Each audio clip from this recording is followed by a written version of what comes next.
শুনতে অবাক লাগলেও দেশের জনপ্রিয় অভিনয়শিল্পী মেহজাবিন চৌধুরীর বেড়ে ওঠা মধ্যপ্রাচ্যের দেশ ওমানে। মাত্র 2 বছর বয়স থেকে সেখানে কেটেছে তার শৈশব ও কৈশোরের সোনালি দিনগুলো। 16 বছর বয়সে দেশে ফেরার পর পাল্টে যায় জীবনের গতিপথ। 2009 সালে লাক্স চ্যানেল আই সুপারস্টার প্রতিযোগিতায় বিজয়ী হওয়ার মধ্য দিয়ে শুরু হয় এক নতুন পথচলা। রোমান্টিক নাটক থেকে শুরু করে থ্রিলার কিংবা হালের ওটিটি প্ল্যাটফর্মে নিজের সাবলীল ও বৈচিত্র্যময় অভিনয় দিয়ে তিনি জয় করে নিয়েছেন লাখো দর্শকের হৃদয়।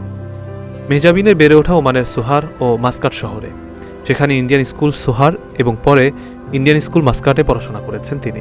প্রবাসের সেই দিনগুলোর কথা, বিশেষ করে সেখানকার ঈদের স্মৃতি আজও তাকে প্রবলভাবে নাড়া দেয়। ওমানের সমতার চর্চা তাকে মুগ্ধ করত। রেস্তোরাঁ থেকে শুরু করে মসজিদে সবার জন্য বিনামূল্যে ইফতারের আয়োজন আর বিদেশিদের আপন করে নেয়ার সংস্কৃতি তার মনে গভীরভাবে দাগ কেটেছে। পরিবার মেহজাবিনের কাছে সবসময় জীবনের কেন্দ্রবিন্দু। বাবা মহিউদ্দিন চৌধুরী, মা গাজালা চৌধুরী এবং ভাই বোনদের নিয়েই তার জগৎ। দেশে ফেরার পর এবং পরবর্তীতে বিয়ের মাধ্যমে তার এই পারিবারিক বলয় আরও বিস্তৃত হয়েছে। এখন স্বামী ও শ্বশুরবাড়ির মানুষদের সঙ্গেও তিনি ভাগ করে নেন ঈদের আনন্দ। পেশাগত ব্যস্ততার পাশাপাশি ব্যক্তিগত জীবনে এমন সুন্দর ভারসাম্য বজায় রাখতে পেরে তিনিও বেশ তৃপ্ত। পর্দায় নিজেকে বারবার ভেঙে চুরে নতুন করে তুলে ধরা মেহজাবিন এই ঈদেও দর্শকদের জন্য নিয়ে এসেছেন নতুন উপহার।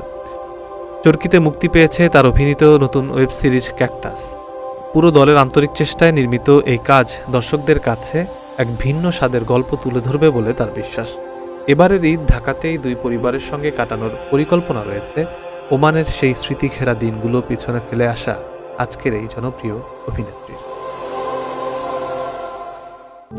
প্রবাসীদের জন্য নির্মাণ হচ্ছে দেশের প্রথম স্মার্ট সিটি, যেখানে থাকছে স্কুল, মসজিদ, হাসপাতাল, সুইমিং পুল, হেলিপ্যাড, পাঠাগার, জিম, সুপারমার্কেট, শিশু পার্ক সহ সকল নাগরিক সুবিধা। মাত্র 30 লাখ টাকা বিনিয়োগে মিলছে আকর্ষণীয় ফ্ল্যাট। প্লাটিনাম ইনভেস্টরদের জন্য ঢাকা বিমানবন্দরে ভিআইপি প্রোটোকল সুবিধা। বিস্তারিত জানতে যোগাযোগ করুন স্ক্রিনে দেয়া হোয়াটসঅ্যাপ অথবা ইমো নাম্বারে।